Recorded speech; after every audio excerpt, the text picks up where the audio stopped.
address कौटू आसी कौन आसी संपूर्ण बरणी मागिला बेलू चली आस जो मैंने जाइए आने परवर्ती अवस्था राति गोटे गोटे कि 1:30 हम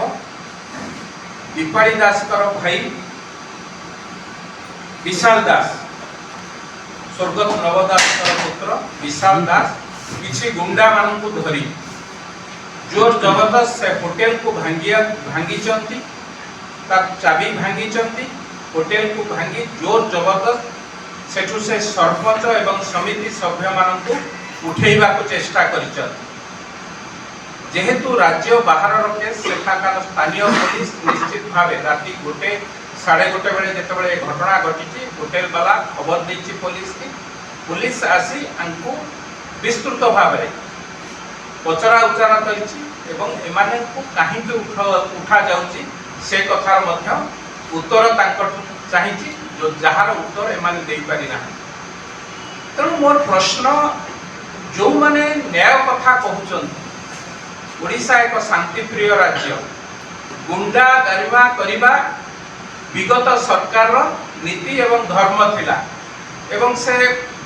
गुंडा गरिमा इते बढ़ी गला जे बाहर राज्य रे छत्तीसगढ़ रे मध्य जाइकी गुंडागिरी करने को पछई ना से सरपंच हूँ समिति सभ्य मान उठेबा को चेष्टा कर निश्चित भाव एक निंदनीय घटना गणतंत्र रे एक कथा शोभा पाए ना विजु जनता दल तार 24 वर्ष शासन में गुंडागिरी करी एक कथा को बारंबार करुला बेले तांकु एबे नुआ लागुची पुलिस धरिला बेलू जो माने कहूथिले आईनी ता बाटे रे जाऊ आज जेतेबेले पुलिस तांकु धरुची सेतिक बेले विरोधी दल नेता पूर्वतन मुख्यमंत्री नवीन पट्टनायक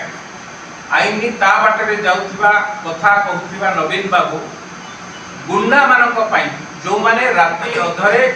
सरपंच एवं समिति सभ्य को उठेउचंती तांको सपक्ष रे बाहर थिले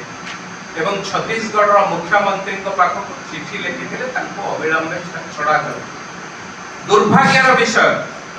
एक मुख्यमंत्री 24 वर्ष काल आईनी ता बाटे जीव आईनी ता बाटे जीव कहिकी जेतेबेले आईनी ता बाटे जीवा पई प्रस्तुत होउची एठी एक नूतन सरकार प्रतिष्ठा हेची जो माने दोष करूचंती जो माने भ्रष्टाचार करूचंती जो माने हत्या करूचंती अविलंबे तांको धरा जाउची एवं दंड पई व्यवस्था करा जाउची सेतिक बेले विरोधी दल नेता हिसाब रे जो माने गुंडागिरी करचंती तांको छाड़ीबा पई अन्य राज्यर मुख्यमंत्री को पई चिठी लिखुचंती एक दुर्भाग्यजनक